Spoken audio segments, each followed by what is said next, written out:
Hello everyone, I am the storyteller, and I am here to help you today. I know you use this video to fall asleep, so before that, like the video and subscribe to the channel. Also, where are you from and what time are you watching now? Get comfortable and relax.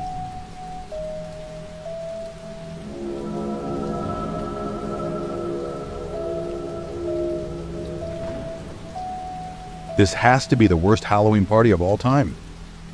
Jenna Swanson told me that my sexy vampire costume was trashy, but I could hear her screaming even from where I'm sitting in the living room. So like, who's laughing now? Well, I mean, actually none of us, or at least none of my classmates are. I'm smiling and nodding like a maniac, which is, I assume, why I'm the only one still alive. Everyone else that was originally at this party is either dead or dying, and I'm not fully sure that the people who showed up are alive in the strictest sense of the word.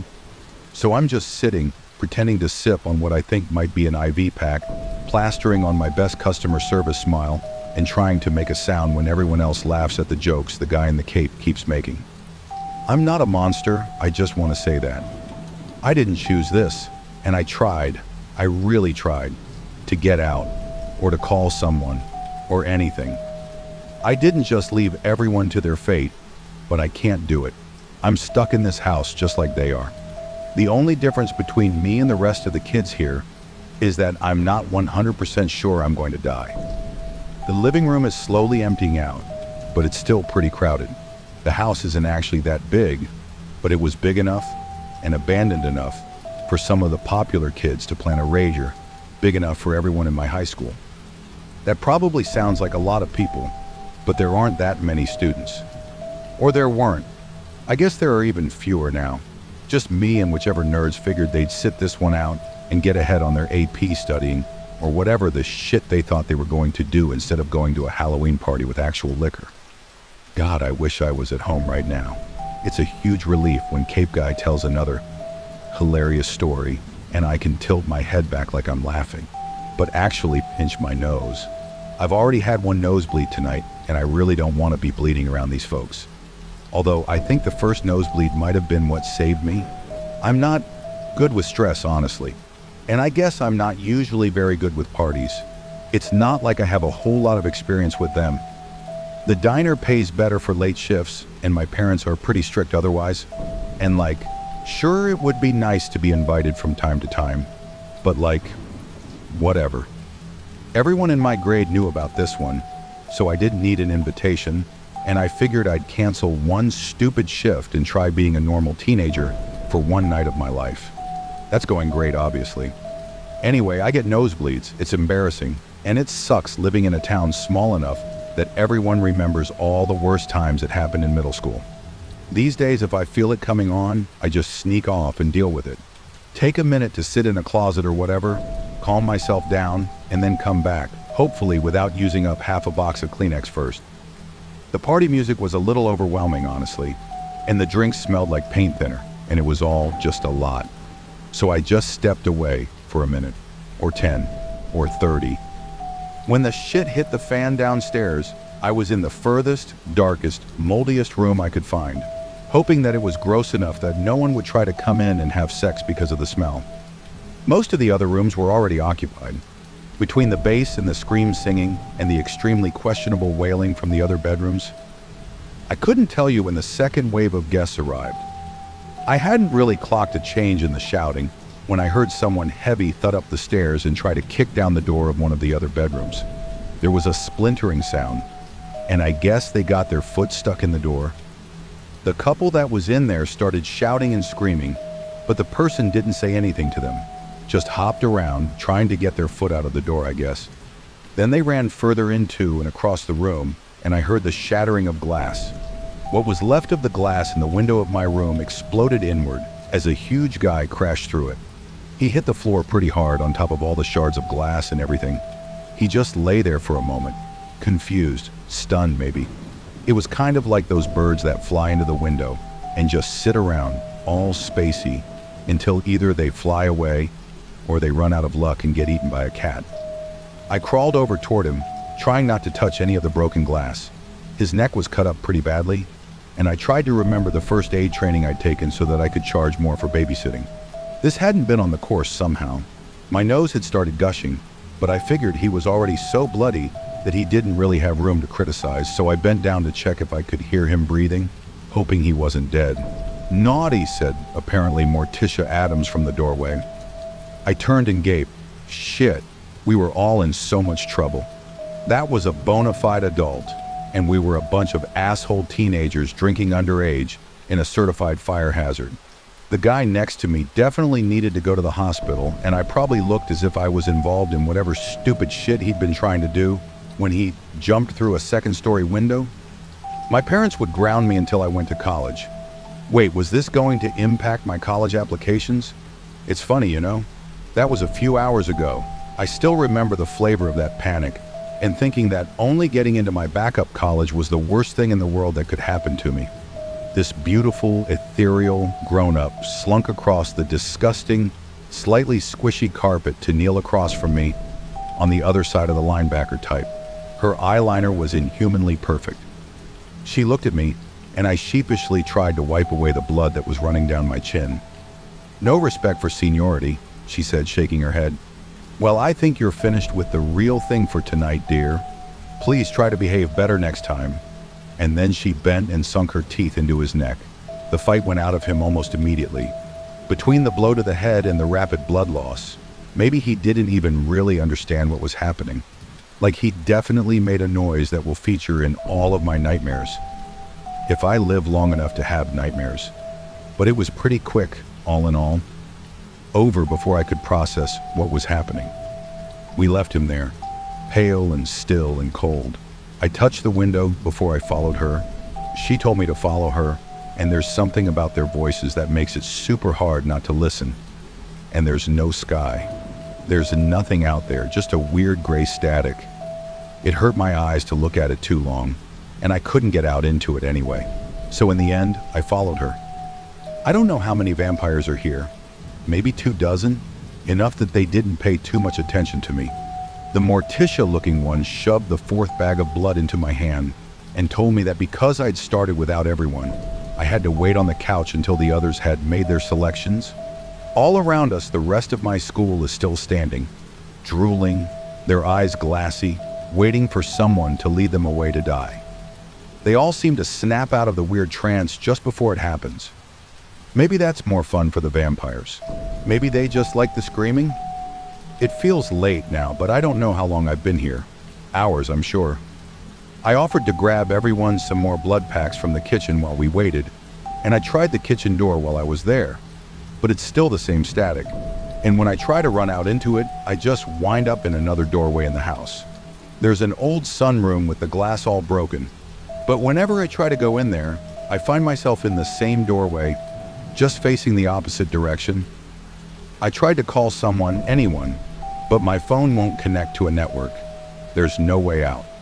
So in the end, I just brought some more blood packs from the big insulated bag that they'd left in the kitchen. They have one of those heating packs in there to keep everything warm, I guess. I handed them out to everyone else on the couches like a pro, experiencing the only flash of gratitude I've ever felt towards my worst diner customers, because despite it all, my apology smile stayed on. They're all pretty tipsy at this point. They've gone through everyone else, and I think the alcohol in the blood they're drinking is finally getting to them. Everyone else has left the living room to go feed, and I've moved back into the kitchen. I've been typing this out on my phone so that it looks as if I have something to do. I think the vampires know that's what I'm doing, but they just think I'm a loser at a party. I don't mind being a loser, but I don't want to be food. I'm keeping the blood coming, but we're down to the last few packs, and I don't know what will happen when it runs out. I'm so scared, and I don't know what to do.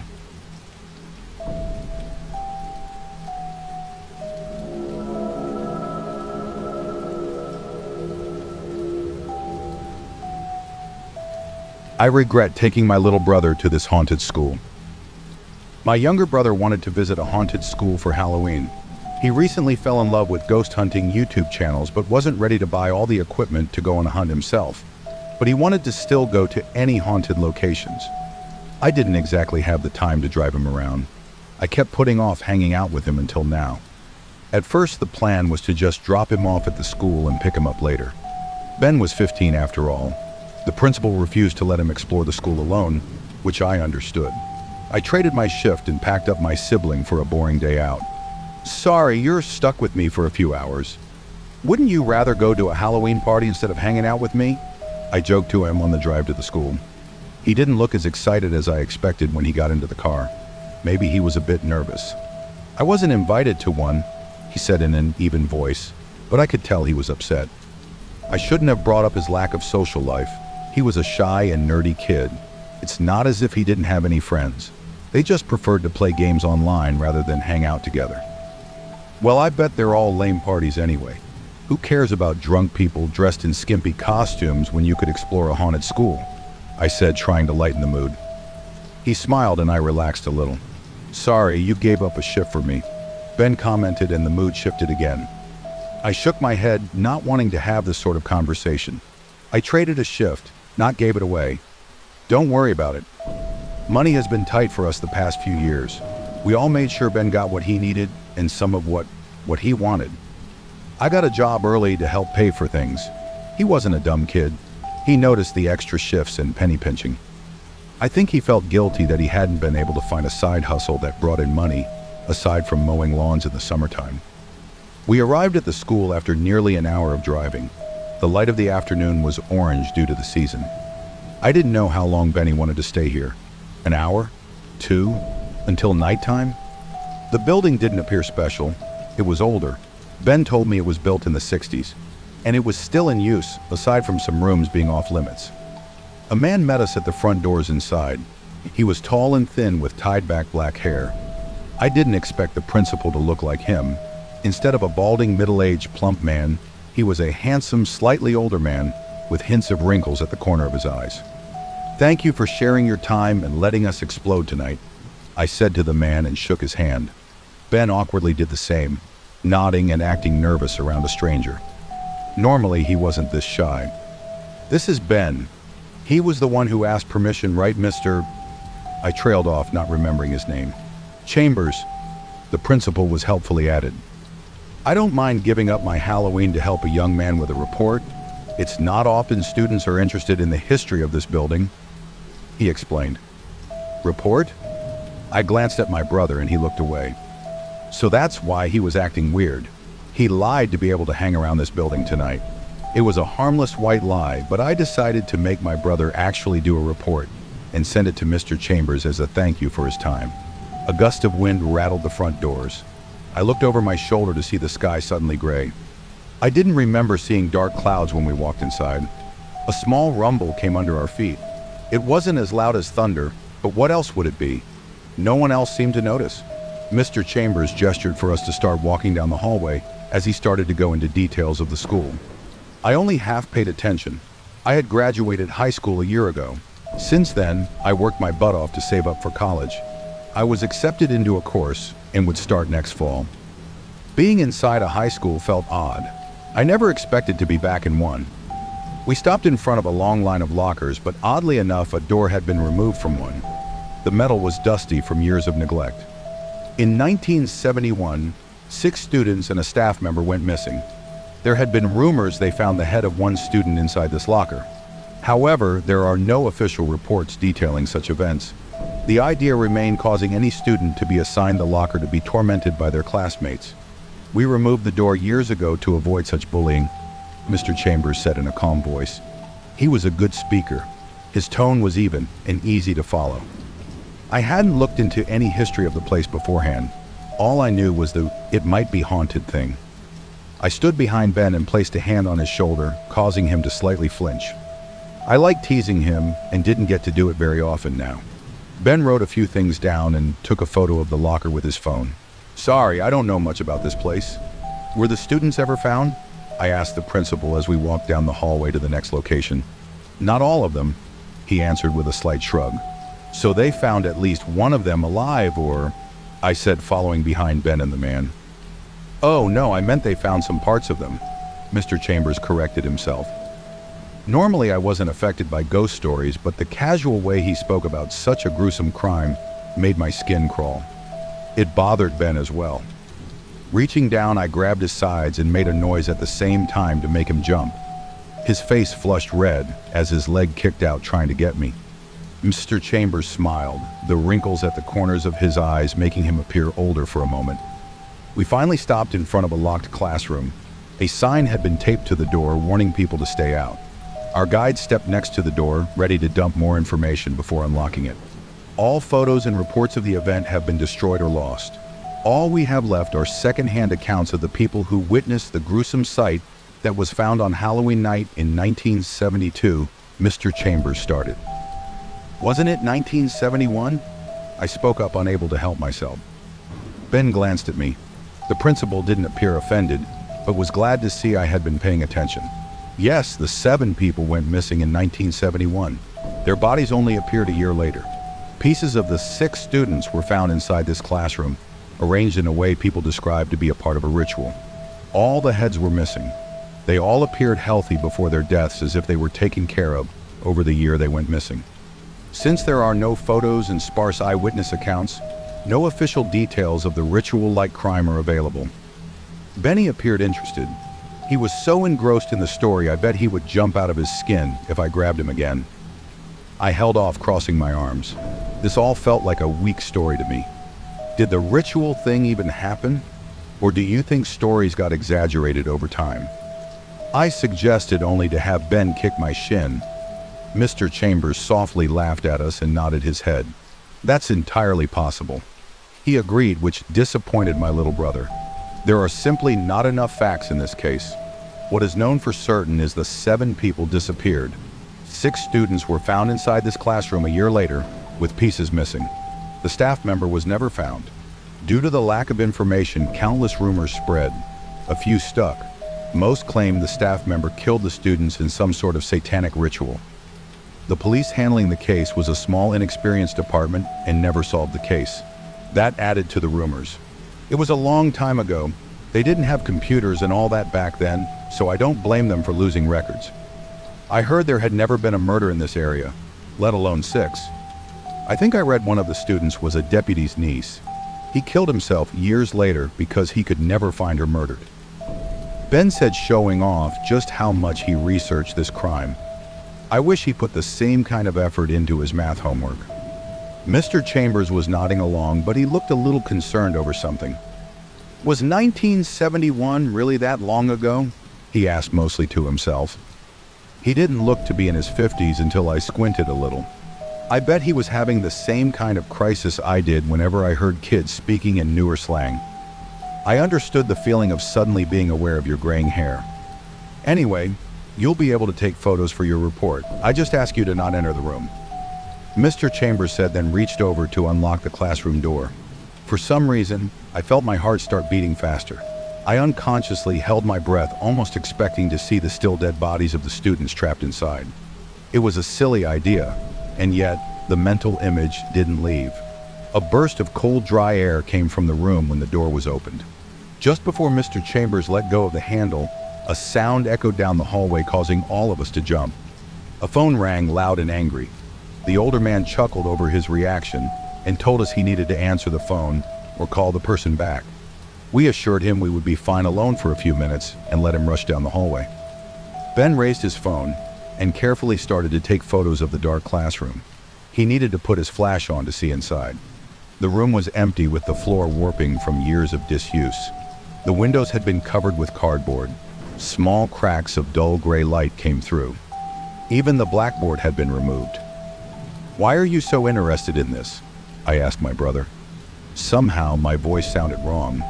It was as if we shouldn't speak next to a place like this. "I don't know, He started, unsure if he wanted to tell me. I placed my hands on his shoulders, tempted to hug him. He was getting older, so signs of affection like that didn't fly anymore. No matter how old he got, I knew I would always see him as my baby brother. I wondered if he would grow taller than me. Right now, I was a head taller than him. I like the idea of people's memories sticking around. We don't know what happened to these people, but we know their names. They're a little sign honoring them and everything. I think it'll be there for years." I had no idea he cared about stuff like that. Was he having a middle-aged crisis before he outgrew his baby face? What made his brain worry about these things? That's sweet you remember their names, I commented, and he jabbed an elbow into my gut. Don't call it sweet, he said, annoyed. I smiled, unable to help myself. This poor kid was concerned about so many things, some of which didn't matter. Why? Because it's not all alpha male? I teased. Stop, he said with his cheeks getting red. In case you didn't notice, we don't come from a very manly bloodline. A light burst of wind could topple all the guys in our family. Embrace being cute and delicate. It's in our blood. I bent down to hug him from behind and tried to rub my cheek against his. I think the last time I smothered him like this, he was 10. He yelled, trying to get out of my grasp. We wrestled for a few minutes, little Benny unable to gain much distance. His foot slipped inside the classroom. He jolted back with such a horrified expression on his face, I thought something was wrong. I let go, concerned over his reaction. Ben's breathing started to get heavy, with tears appearing in his eyes. I was confused by the sudden change. Hey buddy, did you roll your ankle or something? I asked, wondering if I had been too rough. No, He stuttered, then took a moment to collect himself. I just felt wrong, I can't explain it. I patted his shoulder. This place must be getting to him. How about we leave early? Maybe your blood sugar is messed up or something, I offered. He chewed on his lip, not really wanting to take me up on my offer. Footsteps came from down the hallway. Mr. Chambers came back unaware of how Ben was feeling. What are you kids up to? He asked in a friendly tone. He must have heard our roughhousing from down the hall. Sound carried well in this place. Mr. Chambers? I asked, my voice suddenly filled with dread. Are we the only ones in this building? He nodded, confused. Yes, why? He asked, staring in our direction, not understanding our change in expression. Then who is behind you? He had stopped walking down the hallway when he first spoke. I had noticed a dark shape I assumed to be his shadow until it stood up. My hand flew to Benny's, griping it tight, my body getting ready to run. The shadow looked to be a very tall and thin person, lacking any features. Then a smile appeared on its face just as Mr. Chambers turned to look at it. Instead of appearing afraid, he looked almost disappointed seeing such a creature. It was as if he thought we were childishly pranking him. A clawed hand shot out, digging into his stomach. Within seconds, the hand ripping out all sorts of important flesh and organs, spilling them onto the ground. The older man didn't scream or make a sound. His body fell limp into the creature to helplessly be further ripped apart. We were too scared to scream. We just ran. Our shoes hit the floor hard, slipping in places. The shadows followed us. The lockers flew open as countless dark hands shot out, trying to rip at us. Benny tripped.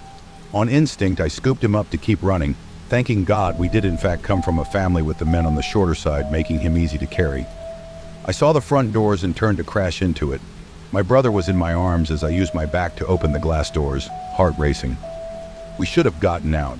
Instead, I found us walking back into the school. Did I get turned around somehow in my panic? I set Ben down and dragged him along to go through the doors again. Only to walk back into the school. I screamed in frustration. How was this possible? Okay, so we did see a shadow monster. The front doors magically not letting us outside were no longer out of the realms of possibility. Windows, Ben shouted. He took my hand to drag me into a classroom. The far wall was nothing but a line of windows. When we entered the room, desks and chairs started to move, trying to get in our way.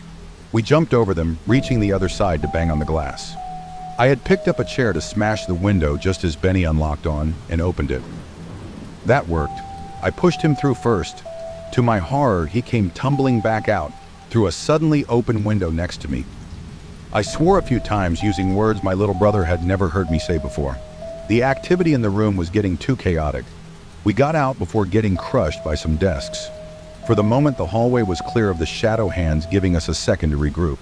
We can't get out, Ben said in a shaking voice. They totally did a ritual in 1972, I said, and he furiously nodded, agreeing. I played this game with a haunted school where you needed to collect the body parts of the students. Maybe we need to do that? Make them whole and we can leave? He suggested, on the verge of a breakdown. Buddy, that's a game though. The words just slipped out. He made a squawking noise and then spread out his arms, gesturing at the situation we were in. Okay, sure, game logic could make sense. We were dealing with shadow monsters and possessed school equipment. I wish I could say we had a plan. We avoided the shadows and tracked down the body parts to please the restless spirits. I really wish this had a happy ending. Instead, I suddenly felt a white-hot pain in my back, and then the feeling in my legs was cut off. Looking down, I saw my bother splattered with blood. I was scared to death that he had somehow gotten hurt until I glanced at my stomach to see 3 long, dark claws coming out from in. Benny started to wail. The claws were ripped sideways and my body fell to the ground in pieces. I can't even start to describe the pain. I was scared of death, but my last thought before the darkness took over was how I regretted bringing Ben here. I woke up. I should not have woken up. My body jolted, fear and panic clouding my brain.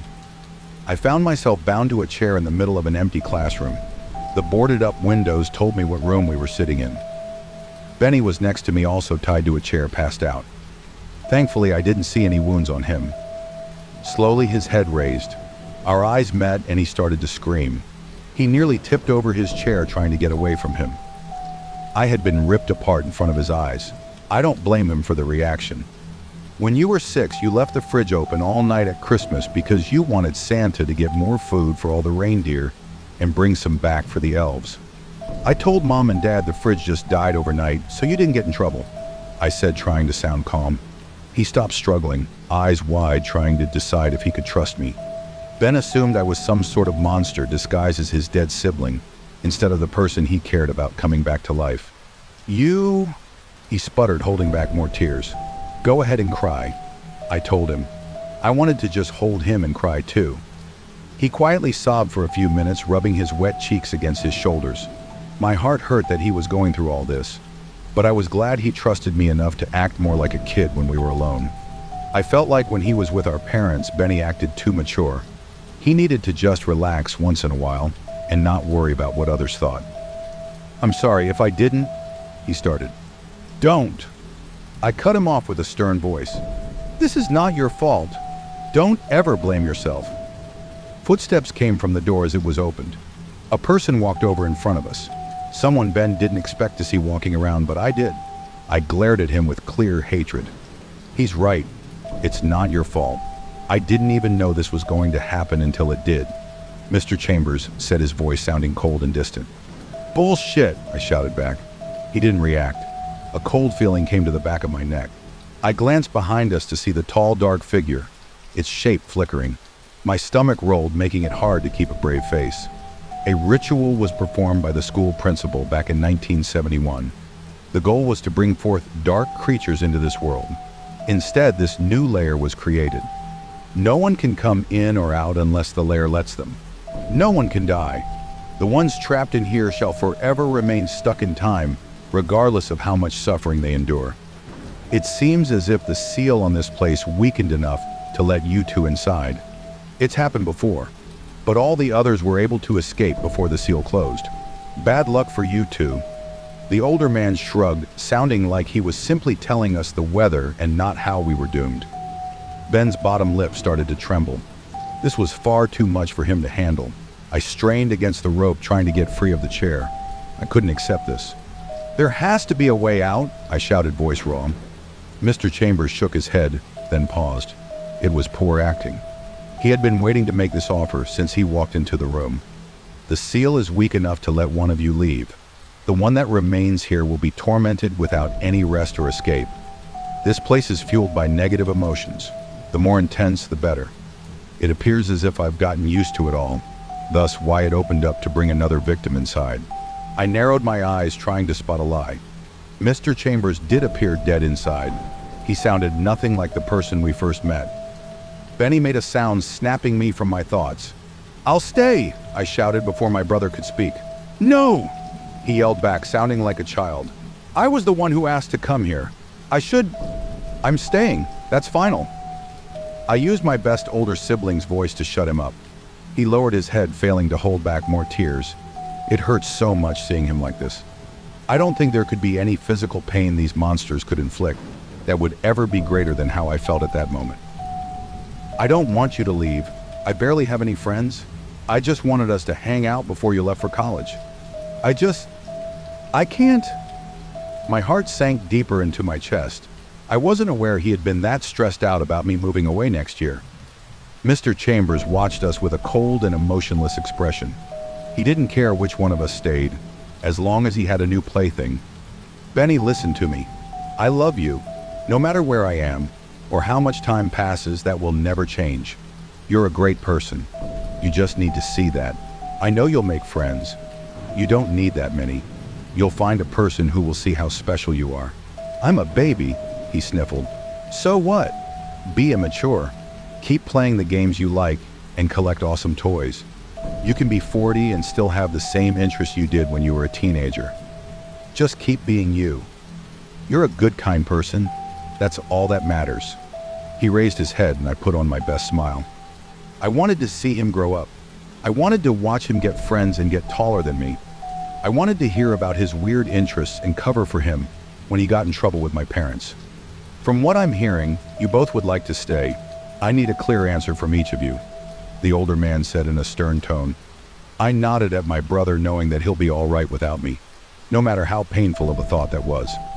I'm staying, I firmly stated. I'm leaving, Benny said, holding back sobs. Mr. Chambers raised his hand and snapped his fingers. That was it. Benny disappeared, as well as the chair I had been sitting on. I fell to the floor, free but still stuck inside the school. I'll give you a few hours to collect yourself. Then we'll start, he said, and started to turn away. I want the truth. What's really going on here? I demanded. Something felt off about his words. I couldn't place it. I knew he had been lying, but about what? He crossed his arms behind his back with a sigh. When he spoke again, he sounded like he had when we first met. My twin was the one who performed the ritual. He wanted an army of monsters under his control because he felt like the world owed him more than what he had. Of course, he botched it all up, leaving me to clean up his mess. I made a deal that would seal away what he summoned in this lair, as long as those monsters were fed negative emotions. These creatures cannot be sent back. If this seal breaks and this lair disappears, they'll come into the world to attack innocent victims. He explained, and my head started to swim with questions. Why didn't you tell us that? How come you let Benny go without the truth? I asked, somewhat doubting his words. Maybe he was lying to get me on his side for some unknown reason. The shadow monster watched us in the corner of the room. The sharp claws at its side were ready to use when the time came. After a minute, he finally looked over with a tired expression. There are some sad people in this world. I didn't want this to get out in case they started to come here offering themselves. They may assume since they're already in pain, then they might as well make their suffering mean something. A heavy silence fell between us. I didn't know what to believe. Was this man a victim or the mastermind behind all of this? It looked like I now had a lot of time to try and figure it out. I'm getting out of here. I don't care what you say. I need to get back to my brother. Mr. Chambers looked me over, almost amused at my statement. A sudden thought came to me. Was he here by choice? Or did his bother to force him to stay all those years ago? And what happened to his twin? As if able to read my thoughts, to speak again. If I had a better relationship with my brother, then all of this may not have happened. Instead, we both got dragged into the trouble he caused. While you're here, feel free to fight back and insult him all you want. He earned it. A cold breath appeared at the base of my neck. A pair of dark-clawed fingers wrapped around my shoulders from behind. A deep, cold dread came to my stomach that made it impossible to turn around and face what was just out of sight. The man who wanted power became twisted into something beyond human, and he had been hurting the only one who ever cared about him for years. The hands fell away, letting me breathe again. Mr. Chambers left the room after giving my cell phone an interested glance. I guessed he hadn't seen them too often and wasn't certain of what they could do. The signal was weak. No calls got through. It took a few solid minutes to just load anything. Even if I could contact someone, how can they reach me? Those things are waiting just outside the room. I can hear them. I don't know how much longer I have before they drag me outside to do God knows what. No matter how scared I am or whatever I face, I can't give up. I'll see my brother again someday. I don't care what I have to go through to make that happen.